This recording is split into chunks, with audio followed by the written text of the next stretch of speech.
We look like we're working. That's the story of my life. Okay. Well, we're both with our laptops out today, which tells me we've got a little work to do. Also suggests we're kind of maybe going to dip in our toes into the water of some questions that we might need to not all have it here. So we may need to search a little bit. Is that fair? Just to have it at our fingertips. Which truthfully was part of it. Like, for example, are dragons real? Depends on how you define dragon, but I think so. Okay. If you have bones on something, you kind of have to think that it exists. Okay. Or like, can I have light without a sun? Can I have light without a source? I don't know. It's a good question. So, I mean, we got some good questions to discuss today. Yeah. As we're navigating through this, and I hope we leave ourselves in a place where we're encouraged to study and pursue and kind of meditate on Scripture. So, if you're finding us for the first time, I'm Ricky. This is Alan, and we are here at Calvary Baptist Church. Welcome to the High Dive Podcast. As we're navigating through Genesis, this is now episode 2 in our Genesis study and series. This past Sunday, we kind of dug into Genesis 1 more broadly, verses 3 through 24. And then over the next couple of weeks, we're going to kind of go back and laser focus on a couple of ideas throughout that. So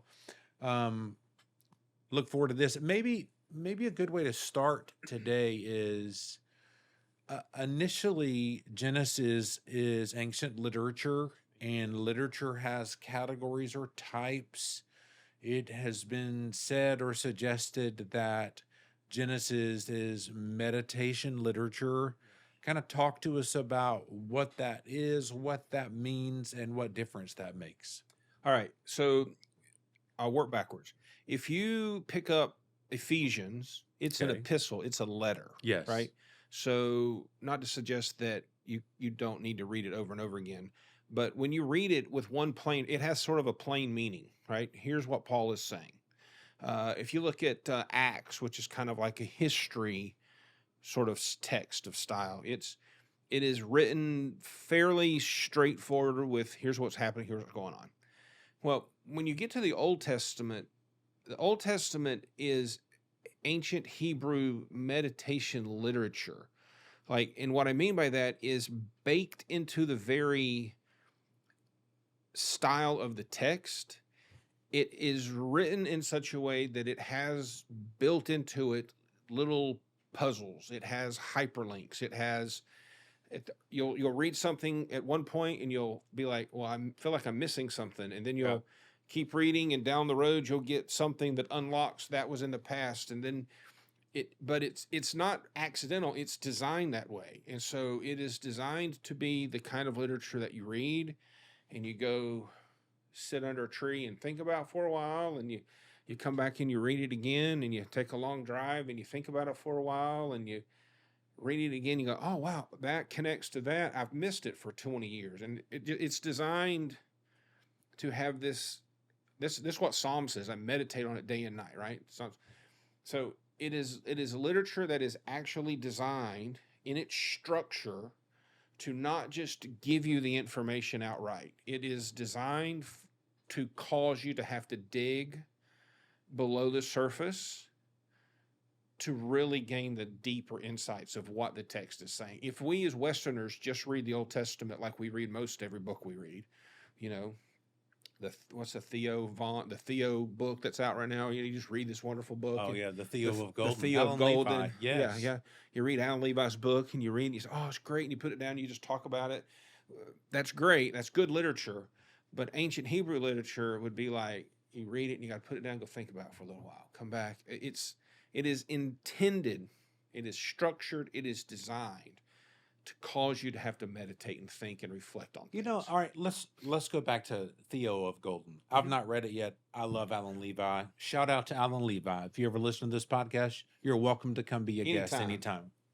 But, I think if you even talk to a modern author who is writing this story, Alan would say, yeah, this isn't just about some guy who's getting out pictures in a coffee shop and going them to hand to people. Like, for Alan, I think he would even say the there's a meaning that's deeper That's or right. a moral to the story. That's So right.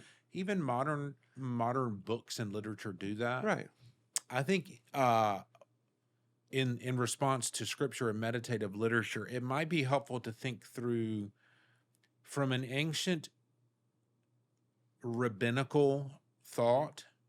Um, like let me enter to the conversation this way. So in modern Protestant church culture, we talk about inductive Bible study. Yes. So, read, observe, interpret, apply. We're trying to push for that, like read it, ask some questions, who, what, where, when, why, do the cross references, and we've kind of systematized this process. There's a similar process in Hebrew literature. So it would begin with the pashat. Like, what is the direct, plain, literal meaning of the text? Just on the surface, love your neighbor, Right. But that pashat has a lesson in it, but the intent is to find the remez. And the remez a lot of times would be a deeper meaning, but more importantly, where have I heard this before in the text? Right. So, a lot of Jesus taught from the Psalms and prophets a lot. Yeah. So the Peshat would have been that initial ethical lesson, but for those hearing it, it would have been the Remez says, go back here on the cross. Yeah. Right? Yeah. My God, why have you forsaken me? So the Peshat, wow, Jesus felt abandoned. And all the emotions of his family there and separated and all the pain. There's a lot to be learned from that. The Remez takes us back to the Psalm, and then the Darash calls us to dig into homiletically with what's going around that Remez, what's happening in that story, and sometimes that takes us back even further. And at the end of the day, the ancient rabbinic thought is ultimately it's leading to sod, or spelled like sod. What is the meaning behind all of this? What is the personal reflection? What is the meditation?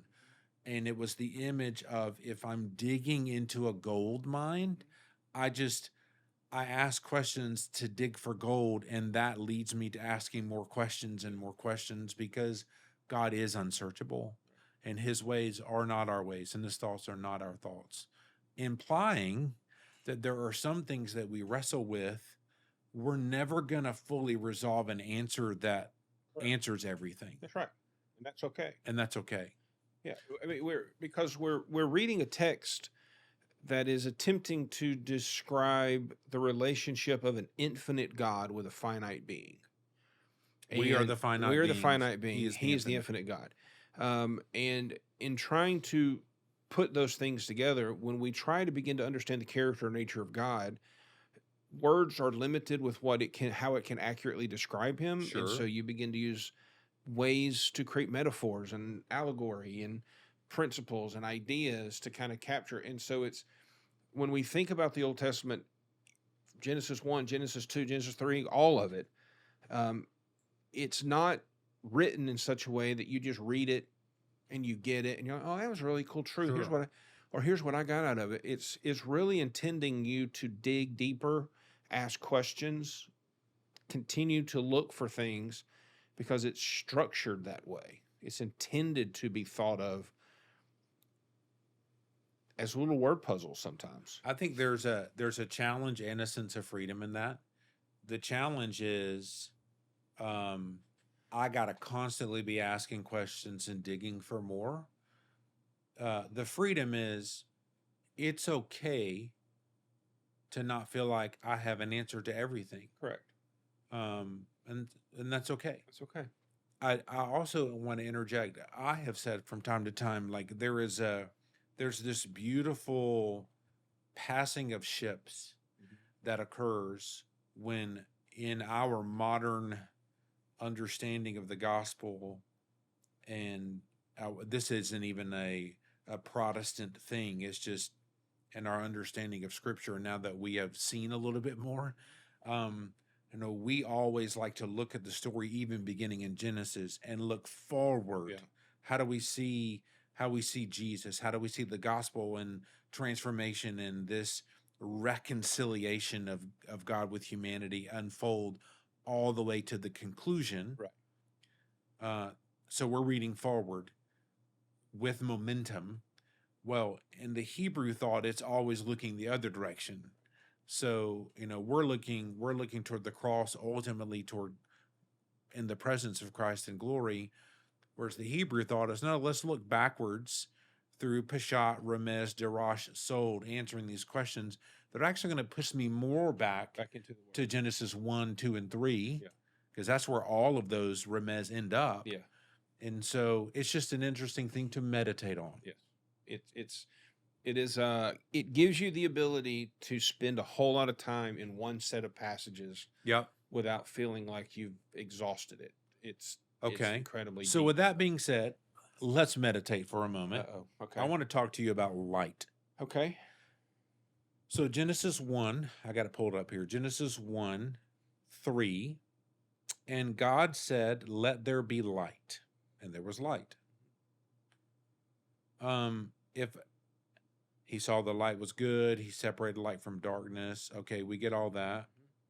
And then if I scroll down to where I'm here, in verse 14, let there be lights in the expanse of the heaven. So seemingly in verse 3, day 1, he's creating light. Correct. He's not creating the sun right until verse 14. Day 4. But we already got plants. Day 3. So in my world and understanding, photosynthesis, that plant needs some light. Yeah. It needs the sun. Right. But I don't have the sun yet. So help me understand and meditate this whole idea.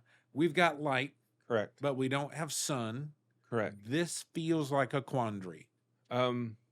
This is a verse and a statement that I have meditated on a lot, and I don't have a good answer for my own self. I just keep thinking and pondering. Okay. What we know from the previous verse, that darkness covered the face of the deep. So in this initial state of nothingness, the chaotic waters, the Spirit is hovering over the chaotic waters, and there's darkness. And so on day 1, the first thing God does is he creates light. Creates light, so there's darkness and light, and then it says that he separates the light from the darkness. Again, I don't know what that means. Like, I don't know how you, like, when you turn on a light switch, darkness automatically, like it is the nature of light to propel darkness in our understanding of light and cosmology or physics. But there's something that's being stated here that I think is important to meditate on, and I don't quite yet have a good answer for it. But I do understand that what God is doing is he's creating light. Now, in our modern world, light is a spectrum. There's visible light, which is the light we can see, but then there's, on both ends of the spectrum, there's light we can't see. There's cosmological radiation, which is a type of light that you can only see with X-rays or certain types of filters. But we're told that it's light that creates day and night. So it has to be visible light, and there has to be a way for there to be a place on this world for some part of the world to be in light and some part of the world to be in darkness. But how do you have this light without something producing the light? I don't know the answer to that question. But what it does suggest to me by its, here's one of the things I've meditated on, is it suggests to me that this place that has been created is a sphere and not flat. Okay. Tell me more. Because I have something that if I have a flat surface and I have light onto it, I have no way to separate light from darkness. But if I have a spherical object and I have light, then I can have a side with light and I can have a side with dark, which Right. means I've separated the light from the darkness. So it that feels to me that what this thing that we're dealing with in this cosmological creation is something spherical in nature, not flat in nature. Which is theoretically consistent with some pictures I have seen I've taken from seen outer pictures of that. space. Yeah. There you go. Okay. So maybe So this, that's some meditation out of this to me, sure. that maybe we're dealing with something that's spherical. Um, an argument that I see a lot of people make, and you'll read this online, is that God is the source of light. There's consistency with that idea. God is light, and in him there's no shadow, right? And Revelation that is 22, consistent all throughout Scripture right? for sure. God is light, and in Revelation 22, when we have this new heaven and this new earth, it's described that God is going to be the light. There will no longer be moons and suns and stars, because he will be the light that carries. So I'm not saying that can't be the case, but the thing that I struggle with that idea is it says, let there be light. Well, if God is light and he's already here, what is he letting there be? Now, in our conversations, you had an interesting thought that I hadn't considered in this relationship so in terms of meditating on this thing. Well, as I meditate, I think the idea of God being light and the source of light ultimately is consistent from beginning to end. I see that consistent from Genesis to Revelation. Yeah. So I have no problem wrestling with, I think the simple response that many in the theological realm would say is, well, God was the source of light. He was radiating and giving the light needed for these plants to grow Sure.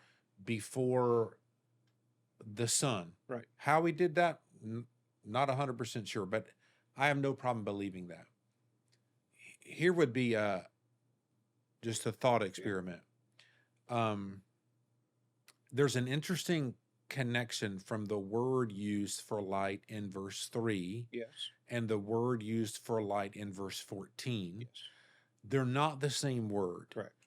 So, and my Hebrew pronunciation is not fluent, but day 1, verse 3, the Hebrew word is or, transliterated O-R for light. In verse 14, it is meorot. We got the root word for of or, which is the light part. Meorot, Right. which more literally means like a luminary or a light bearer. So it is, to me, consistent with the full narrative of Scripture, plausible to say, okay, even if God said, let there be light, I'm revealing part of myself. Yeah. The source of light is me, and I'm going to reveal.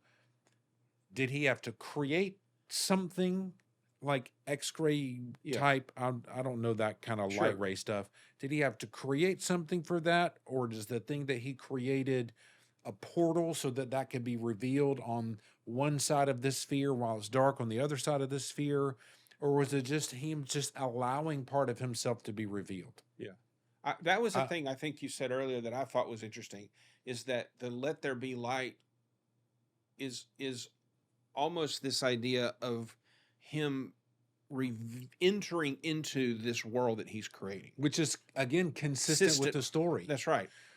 That's right. And then as you mentioned, as you kind of talked about verse 14 with these things that bear that, again, it feels like a precursor to what's going to happen in a few verses with humans. Correct. That they're going to be image bearers. Correct. Of the Father, of God. And so there seems to be, I don't know, well, where the light comes from, I don't know, but it's an interesting. To me, I am content with the consistent conclusion personally that it's coming from God. How he is projecting that light, I don't know. But to me, that allows for, if I got a sphere instead of flat, so that I can have light on one side and dark on the other, I get the establishment of night and day.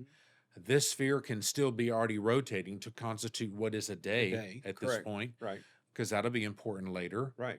Depending on Well, of it's one's view of the age of the earth. right. But to me, it's okay, that speed and revolution is the same. Uh, and we also we know, and we have addressed this on our sermons. We'll continue to repeat this.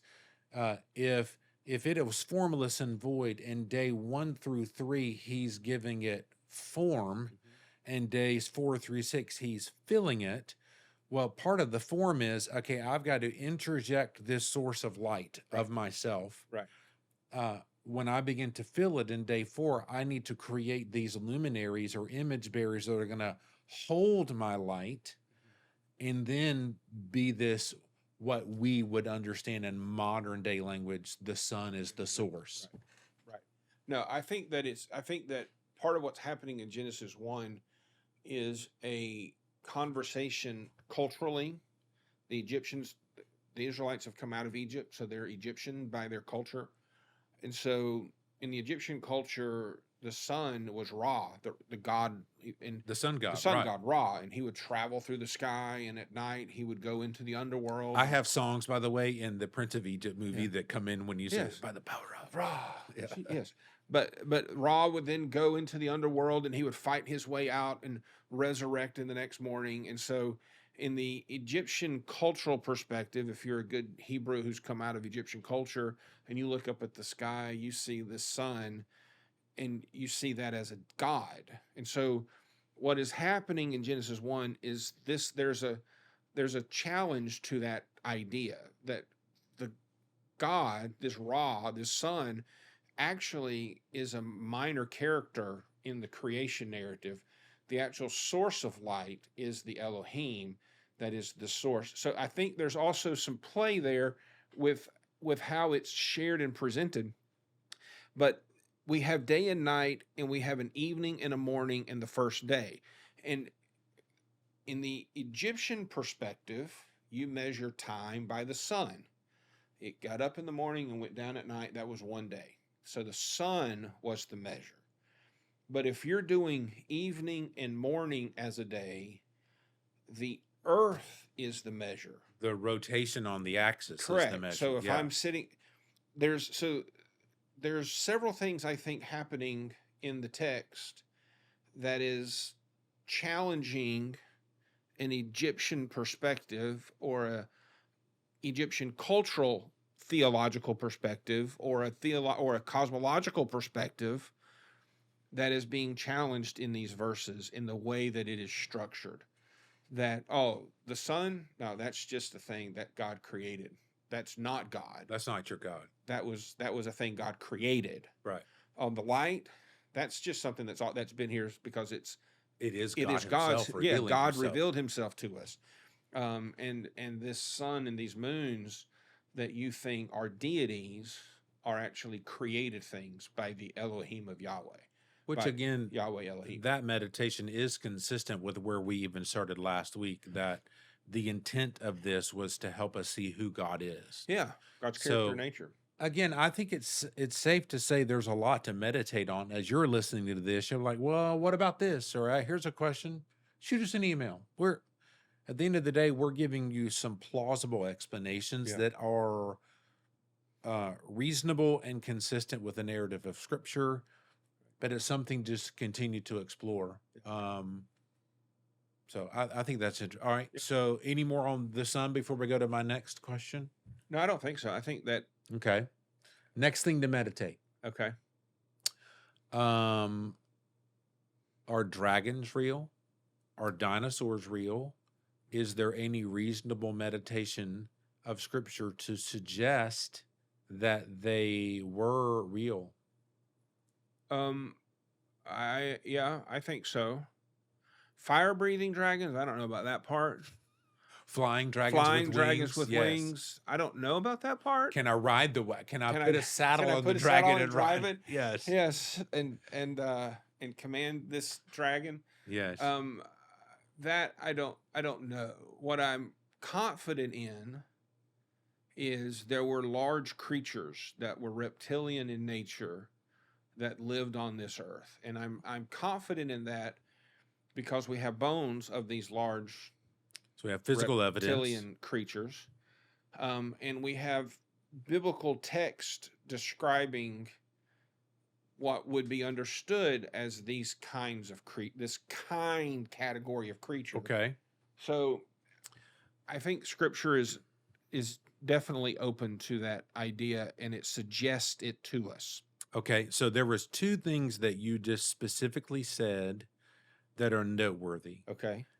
And the reason, the timeliness of the text that we studied last Sunday, where we can even have fun with this question. Okay. I'm in Genesis 1:20 and 21. Yes. And God said, let the waters swarm with swarms of living creatures, and let birds fly above the earth across the expanse of the heaven. So God created the sea creatures and every living creature that moves, with which the waters swarm according to their kinds, and every winged bird according to its kind. And God saw that it was good. So two things there. Yeah. We got sea creatures, Great sea creatures. great sea creatures. Right. I think that's it. That's an adjective. Every living creature in the water that moves. Yeah. Birds in the air. So we get categories of creatures, but not specific species of creatures. There you go. Yes. Thank you, science man. Yeah. So we get, okay, birds, but not specifically. And God created parrots and crows. Correct. And the whippoorwill. Right. If you just jump quickly down to verse 24, God continues that train of thought by saying, let them reproduce after their kind. Right. And so what God is describing in the creation of these creatures is he's describing kinds of creatures. Correct. Which is a category of things that exist within a space. Okay. Something that flies, something that swims. These are categories of creatures that have the ability to reproduce with one another. Right. So following the logic here is, okay, so categories rather than individual species. Right. But as it relates to the water, he associates separately great sea creatures and every living creature that moves. Correct. In the waters. Yes.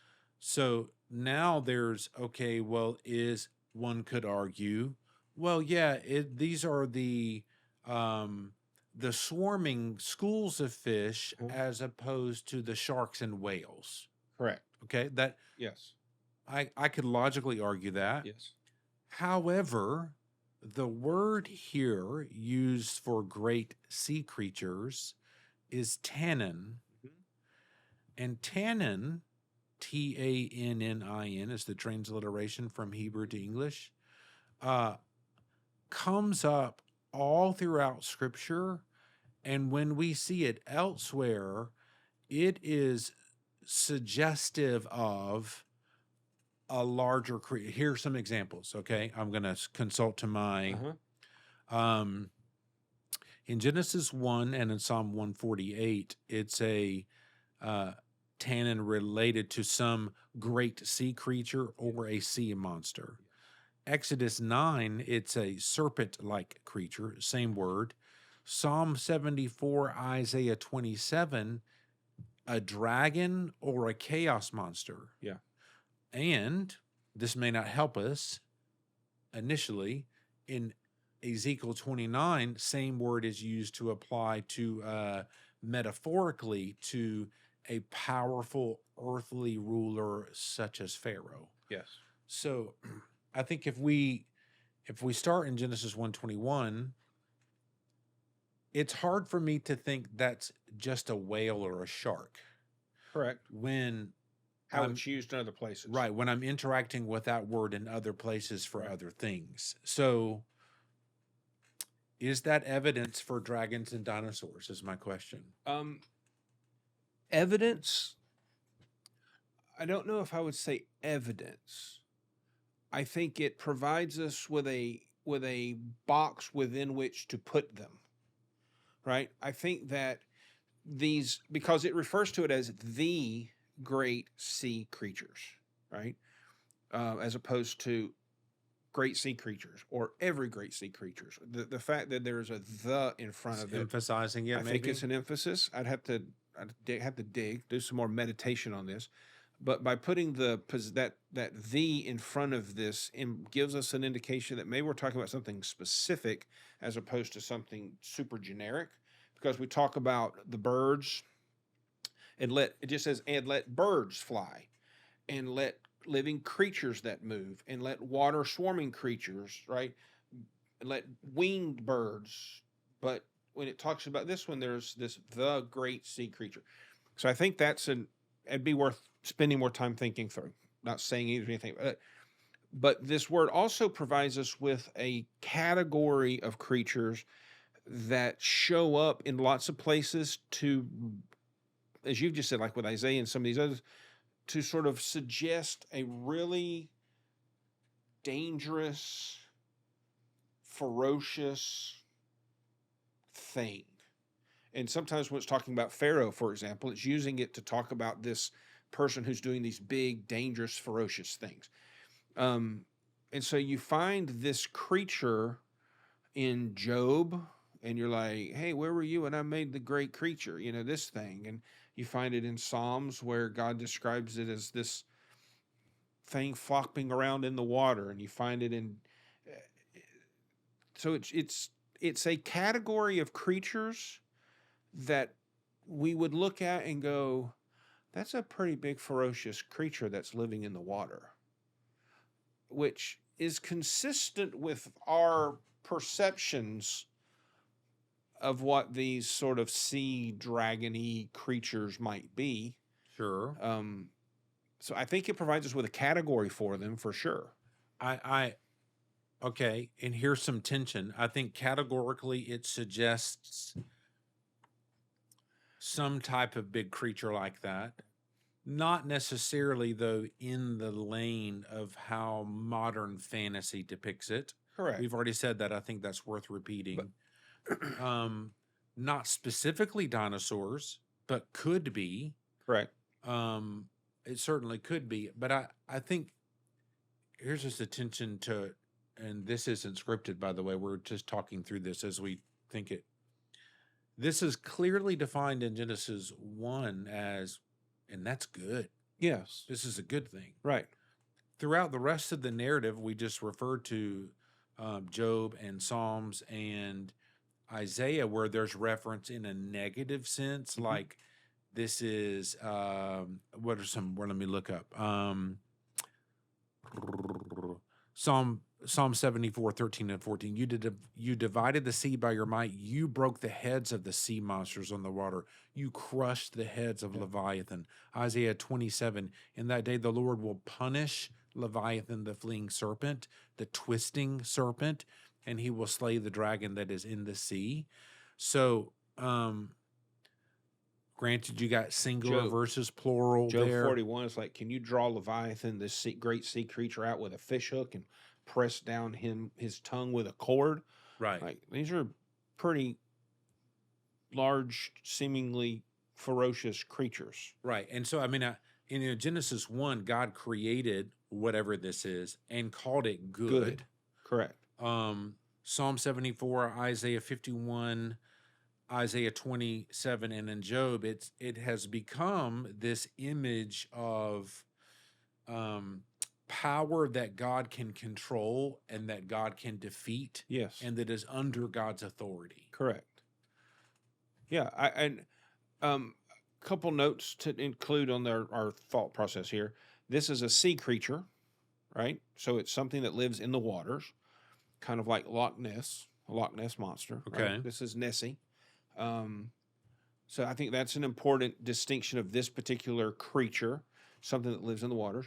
I think it's also important to note that all of the animals, if you go down to the ones that are all created on day 6, with all the land-dwelling animals, beasts of the field, bird, all these things, God calls them good. And in that category are lions, tigers, and bears. Oh my, right? So what is a reality is that when God created these creatures, land-dwelling creatures, water-dwelling creatures, he created them and they were good. And the consequence of the fall has corrupted all of creation. Yes. And I think that is something that causes us to look at these creatures after the fall and go, that's a bad creature. That's an evil thing. That's a That yeah, vile thing. the pre-fall, Post post-fall thing. fall, Oh, I that's think that interesting. plays into that perception of some of these creatures as well. So you talking about the sea. So I'm just reading this and we can react to it. Answers in Genesis did this really interesting article about tannin, this sea serpent. What does it mean? And so it's interacting with this question of, okay, was it sea or land? Was it limited Right. to sea? Here's what it says: whether or not tannin lived in the sea or on land or both is another area of debate. Okay. So something to discuss and explore. Some passages clearly place these creatures in water. We've already seen that. Genesis 1:21, the Right. great sea creature. Job 41. Yeah, Job, Isaiah 27, this creature that lives in the sea. The passage also, though, Exodus 7, Deuteronomy 32 refer to this as in a land dwelling. Exodus 7, 9 through 12, Aaron and the Egyptian magicians are able to turn their respective rods into tannin. Yes. So which mirrored the sign that God had given Moses. Yes. And I've often pictured that story just as a snake, but tannin could be more than just snake.